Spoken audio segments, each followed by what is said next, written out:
तर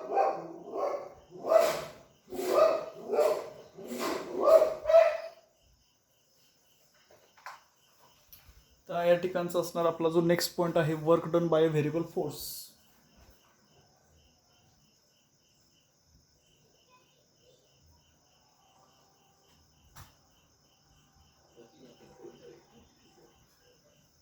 so work done by variable force. तर आपल्याला याच्यामध्ये काय काय आहे बघा, वेगवेगळ्या प्रकारचे असणारे जे फोर्सेस आहेत ते दिलेले आहेत. Here we know that the most popular formula of work done, आपल्याला इथं माहिती आहे एक पॉप्युलर फॉर्म्युला जो आहे वर्क डनचा, तो काय आहे तो आपल्याला माहिती आहे. So most popular formula of work done is equal to force into displacement. So F bar dot S bar means F S cos theta. F bar dot S bar म्हणजेच त्याला आपण काय म्हणतो, एफ एस कॉस थिटा असं म्हणतो. So here is force F bar into displacement S bar. So it is nothing but Fs into cos theta. So here theta is the angle between force and displacement. So this formula is applicable only when both force F bar and displacement S bar are constant. हा formula कधी applicable आहे, ज्यावेळी both force आणि displacement S bar हे दोन्ही काय असतील तर कॉन्स्टंट असतील तर, किंवा आणि फायनाईट असतील तर असणारा जो फॉर्म्युला आपला वर्क डनचा, तर तो काय आहे, ॲप्लिकेबल आहे. ओके. सो फॉर्म्युला काय आहे बघा, work done is equal to F bar dot S bar. So this is nothing but F into S cos theta. हा एफ बार म्हणजे काय आहे, वेक्टर क्वांटिटी आहे. एस बार म्हणजे पण काय आहे, वेक्टर क्वांटिटी आहे. So it is a vector product.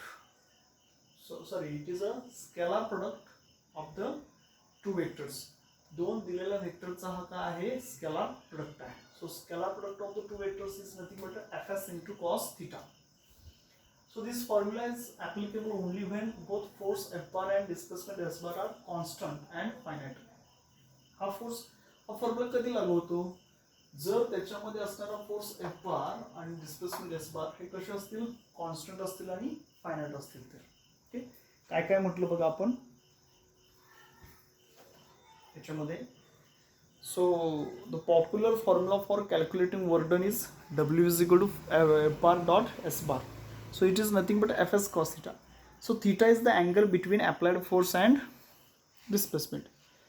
तर हा फॉर्म्युला कधी ॲप्लिकेबल होतो, if both force F bar and displacement are constant and finite. Okay. तर आपले सेव्हरल रिअल लाईफमधले जर एक्झाम्पल जर बघितले आपण, जसं की त्याच्यामध्ये फोर्स हा कॉन्स्टंट नाही. जसं की एक्झाम्पल आपल्याला काय देता येईल, five lifting and object through several 1000 kilometres. ज्यावेळी आपण एखादा ऑब्जेक्ट आपल्याला कित्येक किलोमीटर न्यायचा आहे, किंवा ग्रॅव्हिटेशनल फोर्स अशावेळी काय नसतो, कॉन्स्टंट नसतो. So the viscous forces like fluid resistance, okay, हे सुद्धा depend on the speed, hence quite often are not constant with time. So here in order to calculate the work done such variable forces we use integration. त्यासाठी आपल्याला काय use करावं लागणार आहे, integration use करावं लागणार. Okay. So here work done by variable forces. जसं की आपल्याला त्याचा फॉर्म्युला माहिती आहे, काय आहे वर्क डनचा formula, work done is equal to force into displacement. So scalar product of the two vectors, it is the product of magnitude of two vectors and cosine angle between them. So f bar dot s bar is equal to f into s into cos theta. So this formula कधी applicable होतो, when both force f bar and displacement s bar are constant and finite. So generally for calculating the work done, प्रत्येक force displacement जर constant असेल तर here we taking the integration. आपल्याला काय घेणं गरजेचं आहे, इंटिग्रेशन घेणं गरजेचं आहे. Okay. So in order to determine the work done we have taking integration. So in several everyday life situations work डनमध्ये कायम तो फोर्स कॉन्स्टंट असं नाही. समजा while lifting the object from several kilometers, okay, so there is no constant value of the gravitational force. So for obtaining the work done, here we taking integrations. Okay, so suppose here some illustrations are given. आता याच्यामध्ये काहीतरी इलिस्ट्रेशन्स आपण बघणार आहोत. पहिल्या diagram मध्ये बघा काय काय दिलेलं आहे ते. फर्स्ट डायग्राम जी दिसते आपल्याला काय आहे फर्स्ट डायग्राम मध्ये. सो वाय ॲक्सिसला आपण काय घेतलं बघा, फोर्स. वाय ॲक्सिसला काय घेतलेलं आहे, फोर्स घेतलेला आहे. आणि त्याच्यामध्ये असणाऱ्या एक्स ॲक्सिसला आपण काय घेतलं, डिस्प्लेसमेंट. ओके, सो फिगरमध्ये काय दाखवलं, फोर्स व्हर्सेस डिस्प्लेसमेंट. तर याच्यामध्ये काय घेतलं, एक स्मॉल स्ट्रीप घेतली ज्याला मी काय म्हणतो बघा, DS.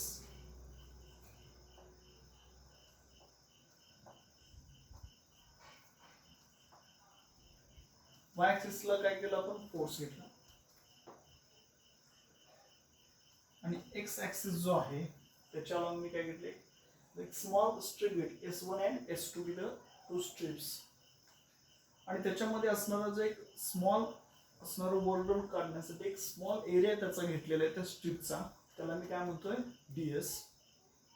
So DS with a small area of that strip. So along x axis आपण काय घेणार आहे, displacement. So this is a work done bye non linearly varying force. हे जे वर्क डन आहे ते कसं आहे, नॉन लिनियरली, लिनियर नाही, ते नॉन लिनियरली व्हॅरिंग फोर्समुळे होणारं काय आहे, वर्क डन आहे. Okay, so this is force versus displacement, but this is a non linearly varying force. बघा डायग्राममध्ये आता आपण काय इलिस्ट्रेशन कन्सिडर करणार आहे त्याचं.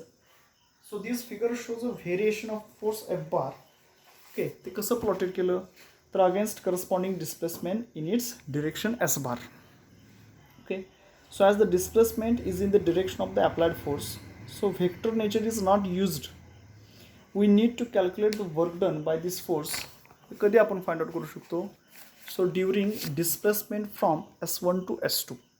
जर आपण एखाद्या वस्तूचं डिस्प्लेसमेंट घेतलं कुठून कुठं, S1 पासून S2 पर्यंत, so force is variable. Okay, so using the formula, आपल्याला फॉर्म्युला माहीत आहे वर्क डनचा, work done is equal to force into displacement. हा जो फॉर्म्युला आपल्याला काय आहे ऑलरेडी माहिती आहे. Okay, so work done is displacement. Second diagram बघा, त्यानंतर आपण याचं एक्सप्रेशन बघू काय असेल ते. सेकंड डायग्राममध्ये काय आहे, हा फोर्स आहे अलॉंग एक्स ॲक्सिस. जो फोर्स आपण घेतला, sorry along Y axis, versus काय घेतला आपण along x axis, displacement S. तो असणारा ऑब्जेक्ट आपल्याला S1 पासून कुठे न्यायचा आहे, S2 कडे न्यायचा आहे. जी इनिशियल पोझिशन आपण म्हटलं A, फायनल पोझिशन काय म्हटलं B. So here the total trapezium, आता तो दिसतो तो काय आहे, एक समलंब चौकोन, ज्याला आपण ट्रॅपेझियम असं म्हणतो, ABS1 S2. त्या ट्रॅपेझियमला आपण काय म्हणू, ABS1 अँड S2. हा टोटल जो त्याचा एरिया आहे, तो टोटल एरिया म्हणजेच त्या ठिकाणी घडणारं किंवा त्या ठिकाणी होणारं काय असेल, वर्क डन असेल. Okay, so this ABS1 and S2. काय काय म्हटलं आपण बघा, काय आपण म्हटलं पहिल्यांदा, work done bye a variable force. Variable force, आता जसं की पॉप्युलर असणारं त्याचं जे फॉर्म्युला आहे तो आपल्याला माहिती आहे. तो फॉर्म्युला काय आहे, work done is equal to F bar dot S bar. आता हा काय झाला, actually scalar product of the two vectors झाला.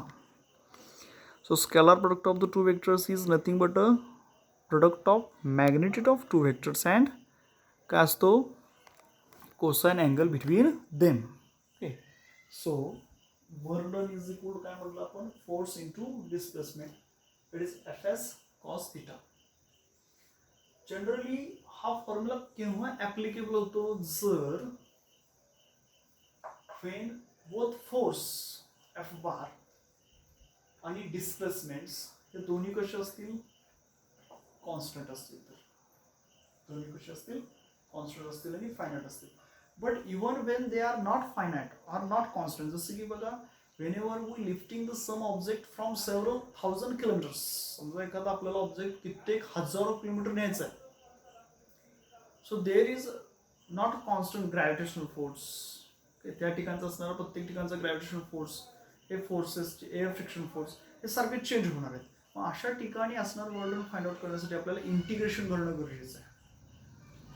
So in order to determine the work done we have to take an integration. आता याच्यामध्ये आपण काय बघितलं, 2 डायग्राम बघितल्या. ओके, फर्स्ट डायग्राम काय म्हटलं आपण बघा. सो इलिस्ट्रेशन बघा. First diagram, this is a non linearly varying force. हा नॉन लिनियरली व्हॅरिंग फोर्स म्हणजे जो कंटिन्युअसली चेंज होतो.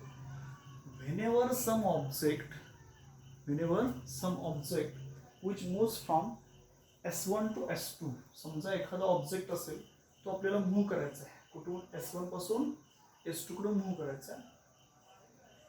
So here we have to taken a very small area ds of that string. आता small area का घेतला? whenever we have to find out the integration, we have to take a very or we have to taking very small displacements, or it make a large number of parts of that displacement. So here we have to choose a very small strip, which is a ds of S1 to S2. So displacement आपण एखाद्या पार्टिकलचा करणार आहे ते. So here force which is along y axis and displacement which is along x-axis. So this is a work done by a non-linearly varying force. जो force काय होतो, vary होतो. Next मध्ये आपण काय बघितलं होतं बघा, सेकंड डायग्राम. सेकंड डायग्राम मध्ये काय म्हटलं, so this is a linearly force. हा कसला फोर्स आहे? This is work done by linear force, constant force, which is along force is along y-axis and displacement yes which is along x-axis. So here we have to move the particle or any object from S1 to S2. So whenever we move from S1 to S2, then the area of that trapezium, that is A, B, S1 and S2, which is nothing but its portion or area, which is a work done. Okay, so therefore, so figure first जी आपण पहिली figure बघितली, okay, figure first which shows the variation. तीच काय दाखवते आपल्याला? Variation दाखवते. कशामधलं? Force F बार आणि जो प्लॉटेड केलेला जो त्याचा पॉईंट आहे डिस्प्लेसमेंटचा against corresponding displacement in its direction S bar. Okay sir, तो आपल्याला काय दाखवते? त्याच्यामध्ये असणारं व्हेरिएशन दाखवतो. ओके बघा. So figure shows variation of a force F बार जो आहे तो प्लॉटेड अगेन्स्ट करस्पॉन्डिंग डिस्प्लेसमेंट. जे आपण करस्पॉन्डिंग डिस्प्लेसमेंटच्या अगेन्स्ट काय केलं? प्लॉट केलेलं आहे. In its direction S bar, की ज्याची डिरेक्शन काय आहे? S बार आहे. So work done is equal to काय फॉर्म्युला होणार बघा? Work done is equal to W is equal to force into displacement. Force F, displacement त्याच्यामधलं काय असणार सांगा? S2 टू S1 चेंज होणार. एका पॉइंट पहिला आपण पकडला S2 किंवा S1, S1 to S2. So therefore change in displacement, that is S2 minus S1. So work done is equal to force into displacement. Okay, this figure shows variation of force F bar plotted against the corresponding displacements. So okay, in its direction of S bar. So therefore formula क्या होना? Work done चा work done is equal to force into displacement, that is S2 minus S1. Okay, so in order to use integration, so let us divide the displacements into a large number of infinitesimal displacements. जे आपण याच्या आधी पण मी तुम्हाला सांगितलं होतं. जर आपल्याला त्याचं जर इंटिग्रेशन घ्यायचं असेल तर आपल्याला त्याचं काय करायला लागणार? इन डिस्प्लेसमेंटचे स्मॉल काय करणार? त्याचे पार्ट करणार आपण. Okay, so in order to use integrations, जर आपल्याला इंटिग्रेशनचा इथं वापर करायचाच असेल, पहिल्यांदा बघा, इंटिग्रेशन आणि समेशन हे सेम आहे. This summation is used for discrete particles. Summation आपण कशासाठी यूज करतो? डिस्क्रीट पार्टिकलसाठी. आणि इंटिग्रेशन जर असेल तर ते कशासाठी आपण यूज करणार आहे? कंटिन्युअस पार्टिकलसाठी. सो याच्यामधला फरक आहे समेशन आणि integration. So in order to use integration, समजा जर आपल्याला इंटिग्रेशनचा जर वापर करायचा असेल तर काय करावं लागेल बघा. So let us divide the displacements. So आपल्याला डिस्प्लेसमेंट जे आहे ते डिस्प्लेसमेंट्स काय करावं लागेल, डिवाइड करावं लागेल. कशामध्ये, into a large number of infinitesimal displacements. म्हणजे लार्ज नंबर ऑफ इन्फिनिटेसिमल म्हणजे छोट्या छोट्या डिस्प्लेसमेंट मध्ये ते डिवाइड करावं लागेल. Okay. So the total work done जे होणार आहे ते काय होणार बघा. सो टोटल वर्क डन काय असणार आहे ते W. So total work done for displacements. Okay. Total work done काय होणार. So total work done W for displacements that is S2 minus S1 can be obtained by कसं using the integration. कसं obtain करणार आपण, त्याचं integration घेणार. So integration कसं घेणार बघा. Integration W is equal to कुठून कुठे S1 to S2 force into displacement. So W is equal to integration from S1 to S2 force into displacement. Okay.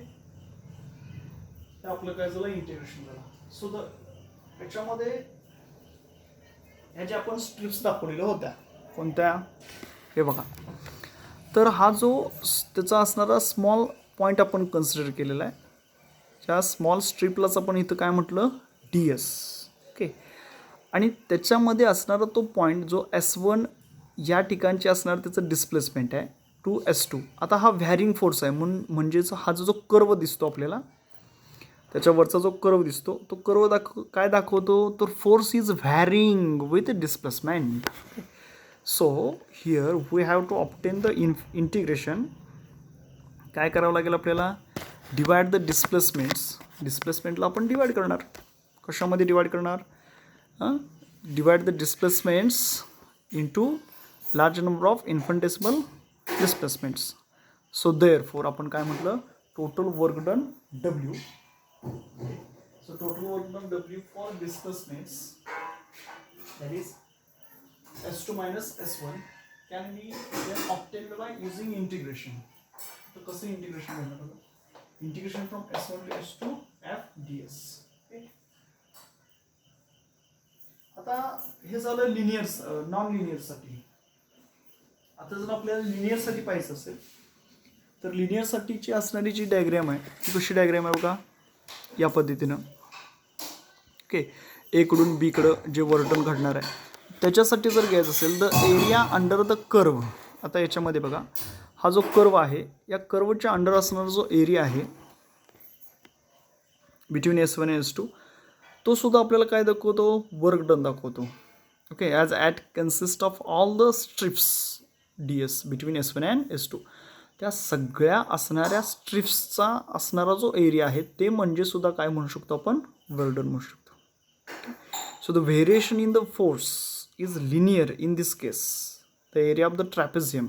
आता याच्यामध्ये जर विचार केला तर ह्या ठिकाणचा असणारा एरिया मात्र काय असेल ट्रॅपेझियमचा, S1 S2 B which gives the total work done W. Okay.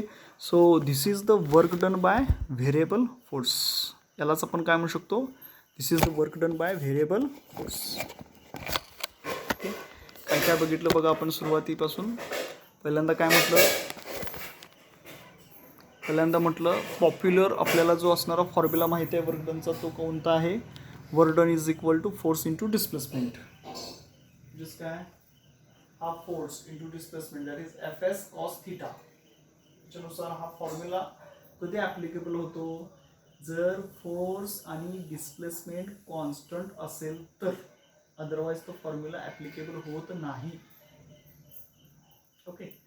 आता जनरली सेव्हरियल असे रिअल लाईफ इव्हेंट्स आहेत, एक्सपेरिमेंट्स आहेत की ज्याच्यामध्ये जर समजा आपल्याला सेव्हरल किलोमीटरवर एखादा ऑब्जेक्ट रन आउट करायचा असेल तर याच्यामध्ये ग्रॅव्हिटेशनल फोर्स चेंज होतो.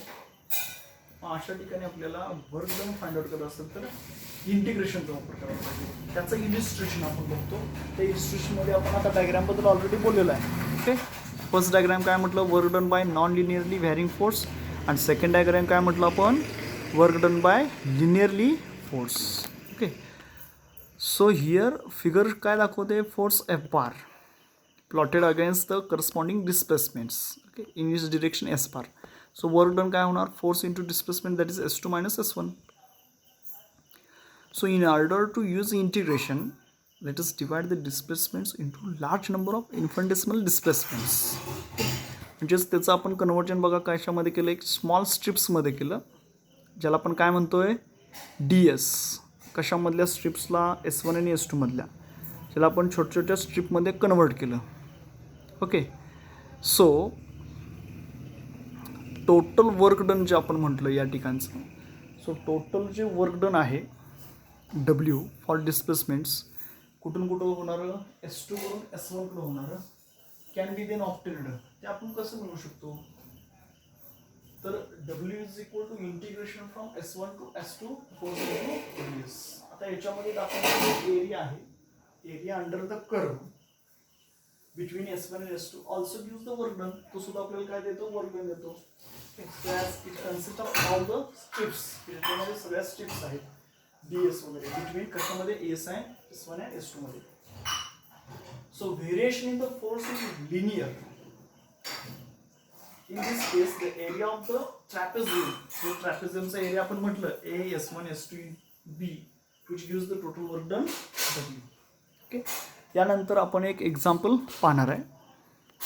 नेक्स्ट पुढे काय बघणार आहे बघा आपण एक एक्झाम्पल आपल्याला पाहायचं आहे.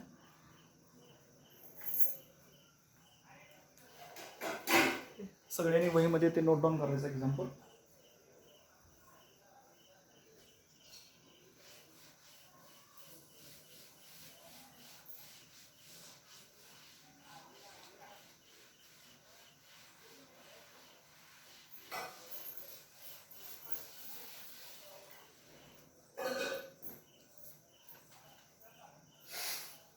Next example.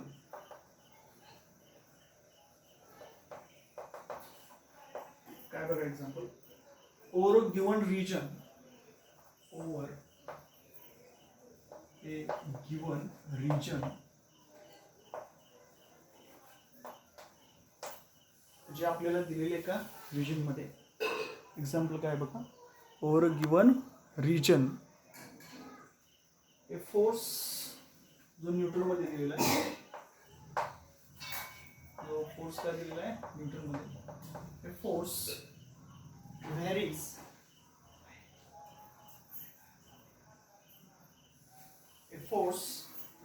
as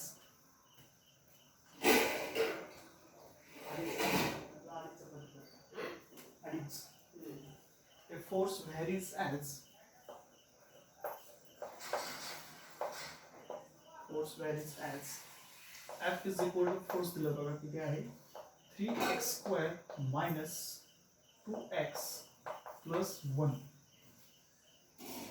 काय म्हणते बघा over a given region a force varies as F is equal to force दिला 3x square minus 2x plus 1. Okay, full stop. In this region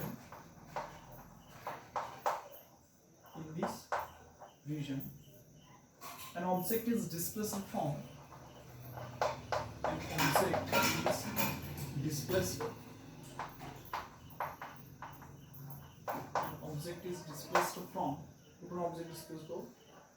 x1 is equal to 20 centimeter to x2 is equal to 40 centimeter by the given force. By the given force. दिलेल्या फोर्सनुसार calculate the amount of work done. तर आपल्याला काय म्हटलेलं आहे calculate the amount of work done. तर amount of work done काय करा कॅल्क्युलेट करा. Calculate the amount of work done. For a given region, force varies as F is equal to 3x square minus 2x plus 1. So in this region, an object is displaced from x1 दिलेला आहे 20 centimeter to x2 20 centimeter पासून कुठं 40 centimeter पर्यंत object displace झाला. By the given force दिलेल्या force नुसार calculate the amount of work done. तर त्या ठिकाणचं आपल्याला काय करायचं आहे वर्क डन फाइंड आउट करायचं. सो आपल्याला फॉर्म्युला त्याचा माहीत असेल. काय फॉर्म्युला वर्डनचा? Integration from S1 to S2 force into displacement. हा आपल्याला काय माहिती आहे, त्याच्यामध्ये असणारा फॉर्म्युला माहिती आहे. ओके, तर हा झाला त्याचा फॉर्म्युला. जनरली आपण तो काय करा लिहिलेला आहे. आता लक्षात घ्या, डिस्प्लेसमेंट जे आहे त्याचं आधी कन्व्हर्जन करावं लागेल. सो डिस्प्लेसमेंट x1 जो किती आहे बघा 20 सेंटीमीटर. 20 सेंटीमीटर म्हणजेच काय हो, 20 इंटू 10⁻² मीटर. 20 सेंटीमीटर म्हणजेच काय, 20 इंटू 10⁻² मीटरमध्ये आपण त्याला म्हणतो. ओके, म्हणजेच किती, x1 is equal to 2 digit पाठीमागे म्हणजे 0.2. Same x2 is equal to किती बघा 40 सेंटीमीटर म्हणजे 40 इंटू 10⁻² मीटर. म्हणजे x2 बरोबर काय बघा 0.4 metre. So work done W is equal to integration from S1 to S2 म्हणजेच आपण काय घेणार बघा ते 0.2 टू किती 0.4. इंटिग्रेशन किती येणार 0.2 टू 0.4. ओके, सो 0.2 टू 0.4 हे असं आपण त्याचं काय घेणार आहे इंटिग्रेशन. हॅलो, आता इंटिग्रेशन कशाचं घ्यायचं आपल्याला, फोर्स एफ ची किंमत किती बघा 3x² - 2x + 1 इंटू dx. त्याचं आपण इंटिग्रेशन घेणार आहोत. सो त्याचं इंटिग्रेशन घेऊ बघा फोर्सचं. काय आहे, एफ ची व्हॅल्यू आहे 3x² - 2x + 1 into ds. Sorry into काय आहे बघा dx. सो याचा आधी पहिल्यांदा आपल्याला काय करावं लागेल, सेपरेट इंटिग्रेशन घ्यावं लागेल. So W is equal to integration of, आता इंटिग्रेशन ऑफ 3x² dx. हे बघा इंटिग्रेशन ऑफ, मी इथे तुम्हाला दाखवतो या बाजूला, आपण त्या बाजूला आधी त्याचं प्रत्येकाचं इंडिव्हिज्युअली इंटिग्रेशन घेऊ म्हणजे तुमच्या लक्षात येईल. काय म्हटलेलं आहे, इंटिग्रेशन ऑफ 3x². तर ह्याचं इंटिग्रेशन कसं घेणार, इंटिग्रेशन ऑफ 3x² dx. कुठून कुठं S1 टू S2 0.2 टू 0.4 हे नंतरचा भाग आहे. आधी आपण हे सॉल्व्ह करू. 3x² dx काय होतो, हा 3 ॲज इट इज जो कॉन्स्टंट आहे 3, याचा इंटिग्रेशन घेत असताना त्याची पॉवर 1 न वाढणार म्हणजे काय होणार बघा x³ पॉवर 1 न वाढणार डिवाइडेड बाय जो पॉइंट जो अंक आलेला आहे त्याच्या पॉवर मध्ये तो छेदामध्ये घ्यायचा 3. सो 3 ला 3 काय होईल cancel. So integration of 3x² dx म्हणजेच काय येईल, हा 3 तसाच याची पॉवर 1 न वाढणार म्हणजे x⁻³ सो राहिलं काय बघा x³ म्हणजे काय नाही तर integration from 0.2 to 0.4 into bracket पहिल्यांदा काय येणार त्याच्यामध्ये x³ येणार. त्यानंतर सेकंड टर्म जी आपली आहे त्याचं आपण इंटिग्रेशन घेणार आहोत.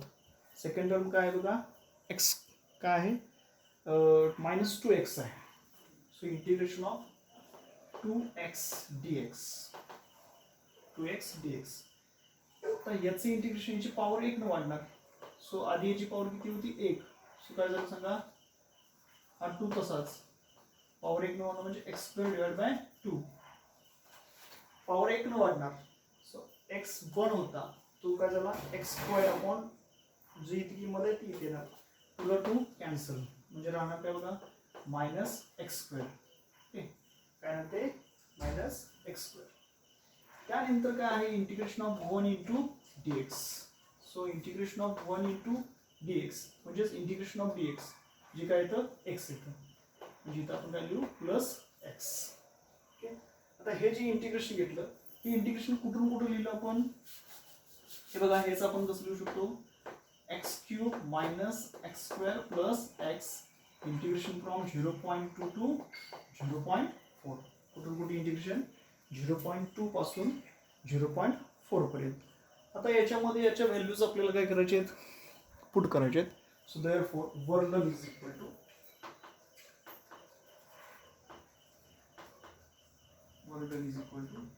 ही व्हॅल्यू इथे येणार आहे त्यानंतर ही value. So 0.4 raised to cube minus 0.4 raised to square plus 0.4 minus आता ही व्हॅल्यू येणार 0.2 चा क्यूब मायनस 0.2 चा स्क्वेअर प्लस 0.2. तर हे काय करायचं आपल्याला इथं सॉल्व करायचं आहे. तर 4 चा क्यूब माहीत पाहिजे आपल्याला. 4 चा क्यूब काय आहे बघा. 4 चा क्यूब 4 × 4 16 16 × 4 दॅट इज 64. काय येणार तो 64. मात्र आपण किती डिजिट आहे ते 0.4 0.4 0.4 म्हणजे 0.064 हे आन्सर येणार. त्या 0.64 मधून परत 0.4 चा स्क्वेअर म्हणजे किती 0.4 × 0.4 2 डिजिट 4चं किती येणार 16 म्हणजे तो किती येणार बघा 0.16. थोडक्यात 0.4 चा क्यूब आणि 0.4 चा स्क्वेअर याची दोघांची काय होणार इथं 0.064 मायनस 0.16 सबस्ट्रॅक्ट करावं लागणार. ओके. आणि त्यानंतर काय आहे त्याच्यामध्ये ॲड करायचं 0.4 ॲड करायचं. म्हणजे ते जर सॉल्व केलं तर ते आपलं आन्सर किती येतं बघा 0.304.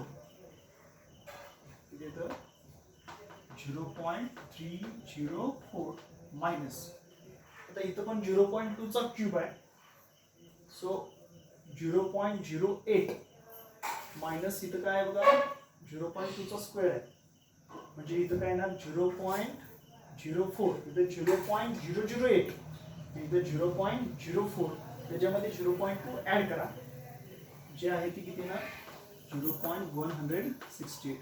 आता या दोघांची सबस्ट्रॅक्शन जर घेतली तर ती किती येते बघा 0.136 joule. Okay. So which is required answer. So amount of work done किती वर्क डन झालं 0.136 जूल. ओके. तर असे प्रॉब्लेम तुम्ही पुस्तकातले बघा आणि त्याचं प्रॅक्टिस करा. ओके. धन्यवाद.